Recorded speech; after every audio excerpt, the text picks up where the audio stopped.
Сонысымен ақ баурап алатын сүйкімді жануар киікті қазақ киелі деп санайды. Десекте табиғат еркесін көпсініп талғажау етер тамағы бар болса да, құмарлық үшін тіпті пайда үшін браконьерлер киелі аңды құрбан етеді. Бұл аз болғанда 2015 жылы Қазақстанда киіктер жаппай қырылды. Мамандар мұны әртүрлі жағдаймен байланыстырды. Бірі ғарыш кемесінің құлауынан болды десе, бірі ақбөкендер арасында таралған індетті меңзеді. Киігіңіздің өзі оралдық, бетпақ-далалық және үстірттік болып үшке бөліне деген. Оны зерттеушілер біледі. Анығы киік саны әлі де қауіпті деңгейде тұрғандығы. Данышпан ғалымдар айтса, киіктің азаюы тек Қазақстанның, оның ұлы даласының ғана емес, әлемнің проблемасына айналып отыр. Жан-жануардың әр алуан түрлері біртіндеп құрай берсе, адамзаттың да жүрісі тарылатын рас. Бірақ киік алдымен бізге, біздің сарышұнағыда азайып құла түзге айналып бара жатқан даламызға керек. Демек, бұл да қазақтың бас мәселесі болуы тиіс.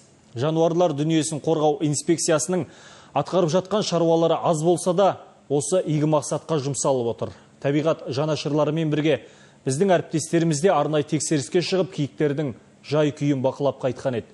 Бейнематериалға назар аударайық.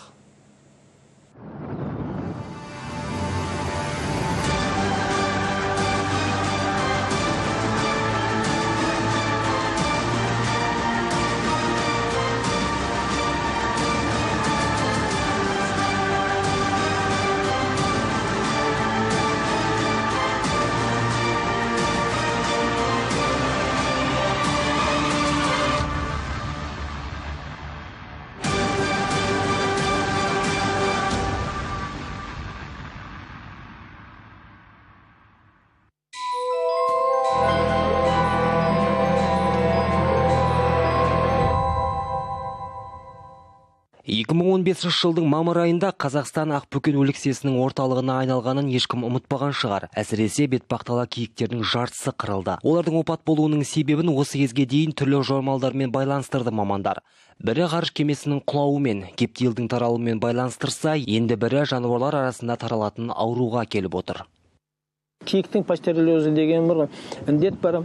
Яғни бар ғой, зертханаларда мерт болған киіктерді зерттегенде, оған әртүрлі бір ғой, ішкі құрылысының органдарынан алып, лабораториялық, яғни бар зертханаларда зерттеген. Негізгі індет ол сол киіктің пастереллезі болып шыққандықтан, сондықтан да бар ғой, сол пастереллез деп, киіктің пастереллезі деп сондай тұжырымға келіп отыр ғалымдар. Өкінішке орай, бұл бүгінгінің ғана мәселесі емес. Қазақстан тарихында ақбөкеннің жаппай қырылуы бірнеше кезеңді қамтиды. 1981 жылы 100 мың, 1984 жылы 250 мың, 1988 жылы 434 мың киік, 2013-те 800 және 2015 жылы 150 мың бас киік қырылған. Барлығына баса себеп тағы да пастереллез ауруы. Киіктердің таралу үрдісінің 5 түрі болса, оның 3-і Қазақстан аумағында. Олар бетпақтала, үстірт, орал популяциялары. Жойылып кету алдында тұрған бұл жануарды қызыл кітапқа әлі енгізбеген. Десекте соңғы 2 жыл ішінде жағдай тұрақтанған секілді. Жұмыстар аз да болса атқарылып жатыр. Бұл ғалымдар мен мемлекеттік инспекторлардың сөзі. В данное время все спокойно сейчас, потому что ряд мероприятий проводим по охране животного мира. И поэтому спокойно. Он исчезающий вид считается. Поэтому вот уделяем очень большое внимание для воспроизводства, чтобы потомкам. Как говорят, это ровесники мамонтов. Мамонты вымерли, а вот сайгаки до наших дней дожили. И вот охраняем его. Это как один из символов Казахстана. Вот как Алтын Адам. Такой же символ является и сайгаки.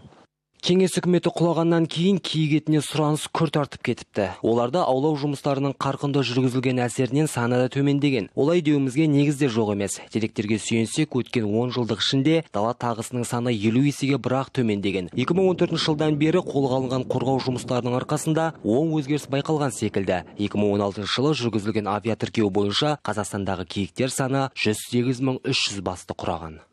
Осы 4-5 күн болды, авиа учет киіктердің санағы аяқталды. Бұлай киіктердің саны бойынша болжамдар жаман емес. Оның қорытындысын арнайы комиссия осы бір айдың ішінде қорытындысын ресми түрде жариялайды.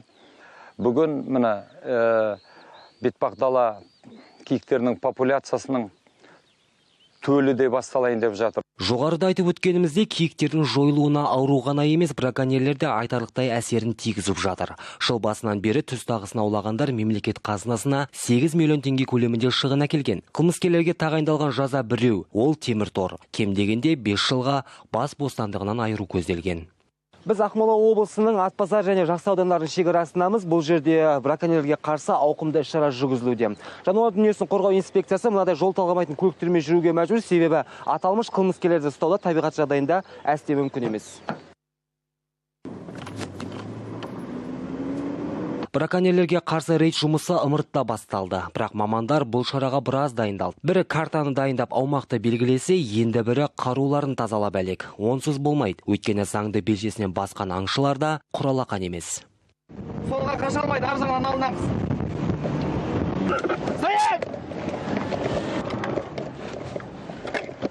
Инспекторлар қолға түсірген бұл азаматты темір торға тоғытпайды әрине. Алдымен ескерту жасайды. Көлігінен табылған қаруын тәркілейді. Мамандар өлі киікті тапқан жағдай басқаша болар еді. Кем дегенде ұсталған азамат 5 жылын темір тордың ар жағында өткізуі мүмкін.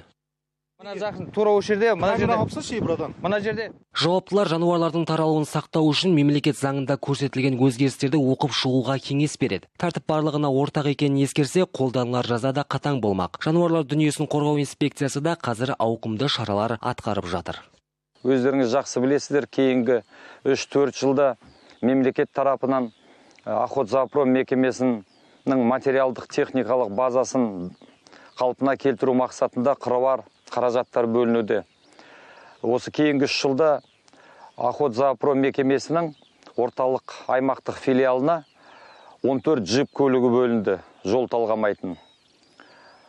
Сонымен бірге қызметкерлер барлық керек құрал жабдықтармен қамтамасыз етіліп жатыр. Ақбөкен саятшылықта маңызды орын алатыны жасырын емес. Еті, терісі және ең бастысы мүйізі сұранысқа ие. Қытайда халық медицинасында тапсырмас бөлшек саналады. Сондықтан қасиетті жануарды қорғау сізбен біздің міндетіміз. Қорытындылай келе бірер мағлұматпен таныстыра кетейік. Тәртіп сақшыларының мәліметі бойынша 2015 жылы елімізде 108 браконьер дерегі тіркелген. 3000-нан жоғары киік мүйізі тәркіленіп, 110 қылмыстық іс қозғалған. Келтірілген шығын көлемі 618 миллион теңгені құрапты. Азамат Әуесхан, Айтжан Отызбаев, арнайы шарайна үшін Ақмола облысынан. Елімізде мәдениет министрлігі жанынан Сакралды Қазақстан ғылыми зерттеу орталығы ашылды. Оның негізгі мақсаты өлкетану бойынша ғылыми зерттеу жұмысы, өлкетану саласындағы ағартушылық жұмыс, республикадағы өлкетану жұмыстарын әдістемелік қамтамасыз ету. Ал елбасының рухани жаңғыру идеясын жүзеге асыру үшін Қазақстандағы 100 жаңа есім жобасы әзірленбек. Оған тәуелсіздік жылдары әр салада биік белестерді бағындырып, толағай табыстарға жеткен тұлғалардың аты жөні енгізіледі. Сондай-ақ қазіргі таңда еліміздің танымал тарихшылары